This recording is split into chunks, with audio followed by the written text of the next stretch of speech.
পাহাড়ি ঢলে বিধ্বস্ত বিশাল ভবন, স্রোতের তোড়ে ভেসে গেছে সেতু, ধসে পড়েছে একের পর এক বাড়ি। আকস্মিক ঢলে বিপর্যস্ত নেপালের রসুয়া জেলা। স্থানীয় সময় বুধবার সকাল 8:37 ভূমিকম্পের পর পাহাড় ধস ও আকস্মিক বন্যার কবলে পড়ে জেলাটির বিভিন্ন এলাকা। ভুটেকোশি নদীর পানি উপচে ভাসিয়ে নিয়ে যায় কয়েকটি গ্রাম। এ ঘটনায় এখন পর্যন্ত বেশ কয়েকজনের মৃত্যুর খবর পাওয়া গেছে। নিখোঁজ রয়েছেন শত শত মানুষ, যাদের মধ্যে বেশিরভাগই পর্যটক। নিখোঁজদের মধ্যে ভারত, যুক্তরাজ্য, যুক্তরাষ্ট্র, মালয়েশিয়া, দক্ষিণ আফ্রিকা সহ বিভিন্ন দেশের নাগরিক রয়েছেন। এছাড়াও অনেকের জাতীয়তা নিশ্চিত হওয়া যায়নি।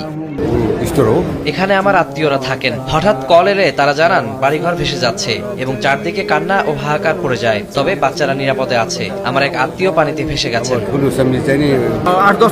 আমি 8 থেকে 10টি ট্রাক, ঘরবাড়ি এবং মানুষকে ভেসে যেতে দেখেছি। অত্যন্ত হৃদয় বিদারক দৃশ্য ছিল। উপর থেকেও ট্রাক ভেসে যেতে দেখেছি। আমি এখানে 18 বছর ধরে আছি, কিন্তু প্রথমবার এমন ভয়াবহ ঘটনা দেখলাম।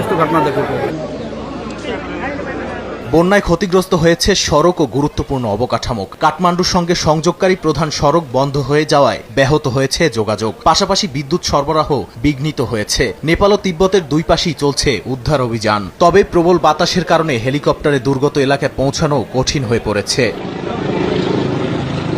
দুর্যোগের পর ভুটেকোশি নদীর নিম্নাঞ্চলে সতর্কতা জারি করা হয়েছে। নেপাল সরকার জানিয়েছে বেশ কয়েকজন পুলিশ কর্মকর্তা সহ বহু সেনা সদস্য নিখোঁজ রয়েছেন। চিকিৎসক দল, স্কাউট ও রেড ক্রসের সমন্বয়ে উদ্ধার ও ত্রাণ কাজ চলছে। কর্মকর্তাদের আশঙ্কা এবারের ক্ষয়ক্ষতির মাত্রা গত বছরের ভয়াবহ বন্যাকেও ছাড়িয়ে যেতে পারে। নেপালের পাশাপাশি তিব্বতের অংশেও ব্যাপক ক্ষয়ক্ষতি হয়েছে বলে জানিয়েছে স্থানীয় কর্তৃপক্ষ।